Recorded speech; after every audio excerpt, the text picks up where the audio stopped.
Abandoned waste can be found in any size container. 5-gallon plastic container like we have here, up to a 55-gallon drum, to even a quart size. This is obviously an abandonment of a hazardous waste. In this case, it's used oil. We see these things all the time. This happens to be in a residential neighborhood, but it can be anywhere in the city. It can be an illegal hose line, a garden hose, running into a storm drain or into a gutter. This might be hazardous waste or a chemical or a hazardous substance. You need to be on the lookout for these things, and it is your duty and your responsibility to make the call.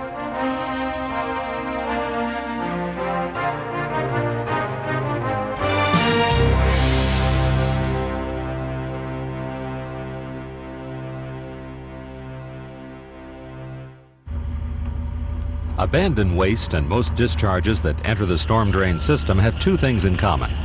They are illegal, and they can impact coastal waters if they enter the storm drain system. Because of this, the federal government amended the Clean Water Act in 1987 so that discharges from municipal and industrial entities and construction sites would be regulated. The National Pollutant Discharge Elimination System, or NPDES permit, regulates these discharges. The city's NPDES permit requires the City of Los Angeles to have adequate legal authority to enforce against illegal discharges, illicit connections, and abandoned waste. To meet this requirement, in October 1998, the city passed the Stormwater Urban Runoff Pollution Control Ordinance, Section 6470 of the Los Angeles Municipal Code. In addition, each NPDES permittee must develop a program to eliminate illicit discharges and connections into the storm drain system. Most of these illicit discharges and connections enter the storm drain system in the same manner as other pollutants, through one of the 45,000 plus catch basins located throughout the city. These catch basins are designed to let rain runoff enter the storm drain system to prevent floods during a storm. Unfortunately, rain runoff is not the only material that collects or flows inside a catch basin. Illicit materials such as dirt, leaves, and litter can collect and clog up the catch basin or pollute our local ocean and beaches. To prevent this material from entering the storm drain system, the city's Bureau of Sanitation cleans out all of the catch basins in its jurisdiction once a year. However, illicit discharges, once they enter the storm drain system via a catch basin, are harder to stop, contain, and prevent from contaminating our local rivers, ocean, and beaches. Because of this, the city is educating all field, inspection, and maintenance personnel on how to identify and report illicit discharges. In simple terms, an illicit discharge is any material which enters the storm drain system or which flows and enters the public right-of-way, which can be sidewalks, alleys, and streets. It is important to note that a discharge that stays on private property is not an illicit discharge and does not need to be reported unless it enters the public right-of-way or the storm drain system. Also, it is important to remember that not all discharges are illegal. There are three types of exempted discharges.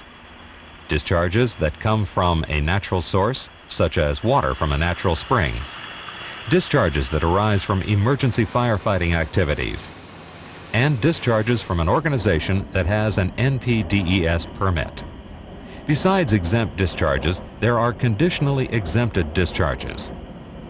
Conditionally exempted discharges can come from nonprofit organization car washes or individuals washing their own cars or watering their lawns, as well as water that is pumped out of a crawl space, comes from a foundation or a footing drain.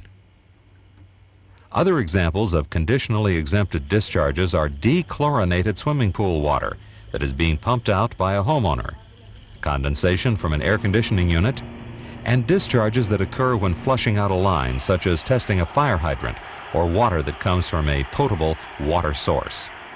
Sidewalk and public street washings are also conditionally exempted.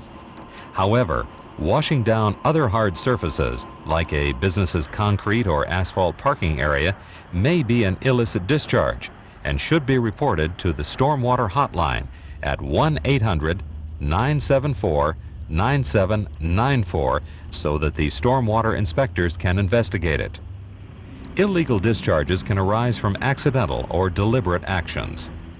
An accidental discharge can originate from a traffic accident. It can also come from a diesel tank that has a puncture in it, which allows the diesel to spill into the street. In this situation, the street would be barricaded so that the spill can be contained and cleaned up. A spill can be any amount of material, and it does not have to be a hazardous material. For example, if a truck was carrying a large quantity of milk and got into an accident, the milk that spilled into the street would be considered an illicit discharge, which would need to be contained and cleaned up. Accidental discharges can also occur when a company is receiving or shipping goods and the containers holding the materials get punctured. Accidental discharges can also happen when containers become corroded because they are exposed to the environment and they start to leak. But again, these discharges only become illicit and only need to be reported if they enter the public right-of-way or the storm drain system. Some accidental illicit discharges are a result of the forces of nature. The heavy rains that occurred during El Nino pushed the city's sewage system beyond its capacity, causing sewage to spill into the streets.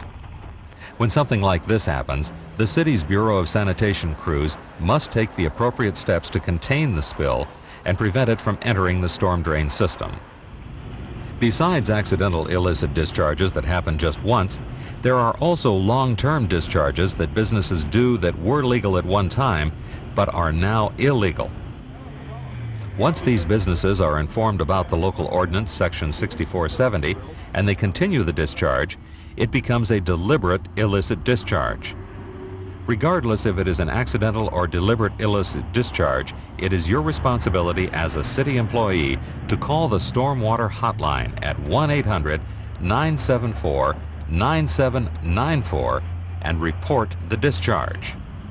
To spot an ongoing discharge while doing your regular job tasks, look for the flow of material or stains in a gutter that go directly into a catch basin. In addition to these clues, if you smell an unusual odor, or see unusual structural damage to the street or to the gutter, or if you see vegetation growing in an unusual place, it's probably a sign that there is constant illicit discharge happening in the area. One category of deliberate discharge is known as runoff. Runoff is when a business, such as an automotive repair shop, either lets fluids leak or actively washes the fluids that were spilled on its premises into the public right-of-way or storm drain system. Commercial washdowns are not limited to automotive repair facilities. Businesses like commercial parking lots and food suppliers also have illicit discharges when they hose debris from their premises into the public right-of-way. Restaurants also may have illicit discharges in the form of washdowns, as the restaurant is being cleaned inside and outside of its premises. Examples of outside washdowns are hosing down the drive-through window area or parking lot and washing the debris into the public right-of-way, which is usually the gutter. Inside washdowns usually originate when employees clean the kitchen area and mats, and then hose the debris out onto the sidewalk or gutter, or actually empty the dirty cleaning water that was in the mop bucket into the gutter, which then enters the storm drain system. Another source of washdowns is the construction industry.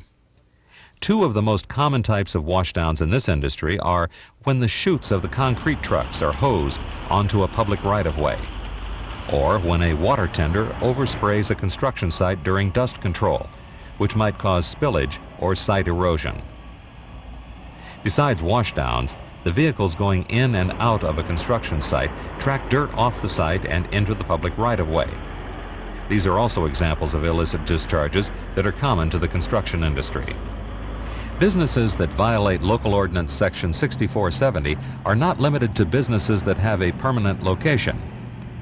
Mobile cleaners, such as car detailing and carpet cleaning businesses, may also do illicit discharges if they allow the water and cleansers to enter the public right-of-way.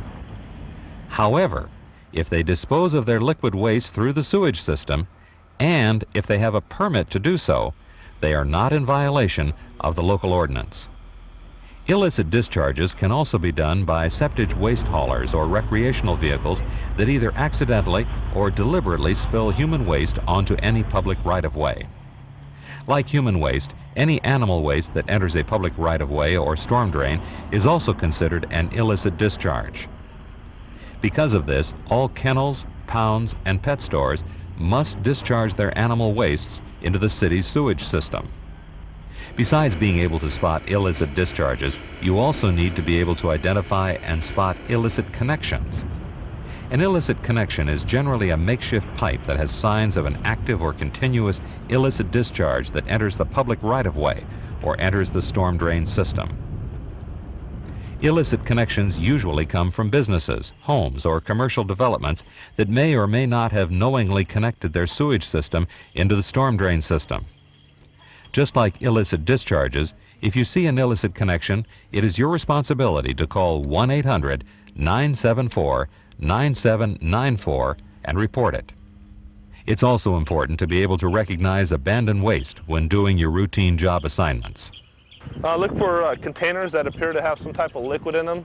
If it's a container on the side of the road, more than likely it's been abandoned, unless it appears to be trash. But if there's liquid in it, definitely call us up and let us know that there's a container abandoned on the side of the street with an unknown substance. It's important to look out for abandoned waste because eventually the container that is holding the waste will develop a leak. The leak will then become a spill and an illicit discharge, which will be expensive to clean up. We're looking at some milk containers here that have apparently been filled with motor oil and abandoned here in the parkway on the sidewalk here. They were probably full at one time, and someone decided to dump them out for one reason or another. We don't know why, probably some kids or something, and have contaminated probably about 100 feet of the sidewalk and parkway. Now, what we have to do to mitigate it is to dig up the soil and the grass that's been contaminated and remove all the debris here that's contaminated with the waste oil. Abandoned waste can be in containers or in bags, such as biomedical waste bags. They might be dumped anywhere in the city. Remember, it's your responsibility to only make a telephone call. You should never open these containers or touch these containers. Whatever it says on the container might not be an indication as to what's inside. This particular container says concentrated laundry detergent. This may very well be a strong caustic solution that's able to take the skin right off your hands. After testing, it was a used motor oil. But unless you're willing to bet your life on this, you should never, in no case, open or touch these containers. So, what happens when you make a call to the stormwater hotline? During regular business hours, the call is answered by the duty officer. The duty officer collects all of the information that is needed to start the investigation. This information includes the type of incident, the date and time when the incident was observed, the location of the incident, if the material is leaking or flowing into a public right-of-way or storm drain system, and your work phone number in case the investigators need to verify information and to let you know how the incident was resolved. During off-business hours, the City Hall operator contacts the on-call inspectors who collect the pertinent information. Usually, reports of illicit discharges, connections, and abandoned wastes are investigated during regular business hours by inspectors. When an illicit discharge call is received, the investigators try to determine what the substance is, and then try to find the source of the illicit discharge or connection. If the source is located, inspectors explain Section 6470 to the individuals who are responsible for the discharge or connection. The individuals are responsible for the cleanup of the discharge. If the inspectors contact the individuals involved, but the problem is not resolved, further action will be taken, including criminal prosecution by the city attorney's office. If the call is about an abandoned waste, the Stormwater Hotline contacts the Los Angeles County Hazardous Materials Squad, or HAZMAT. At the scene of the abandoned waste, samples are taken and tested to determine what the wastes are made of, so that they can be picked up by the city's environmental cleanup contractor and properly disposed of. However, if a discharge endangers public health or if a spill happens after hours, the stormwater inspectors and county hazmat specialists will respond immediately to the location. The stormwater and hazmat investigators close the area. Then the stormwater investigators take the necessary steps to keep the contaminant out of the storm drain system. The county hazmat inspector collects samples and performs preliminary testing to determine what the material is so that it can be properly cleaned up. Whether the call was an illicit discharge, an illicit connection, or abandoned waste. Once the inspectors finish their investigation, the duty officer will try to get back to the caller to provide information about how the situation was resolved. Now you know how to recognize abandoned waste and illegal discharges, and it's your responsibility to report them. Making the call is simple. Call the Stormwater Hotline at 1-800-974-9794. Make the call.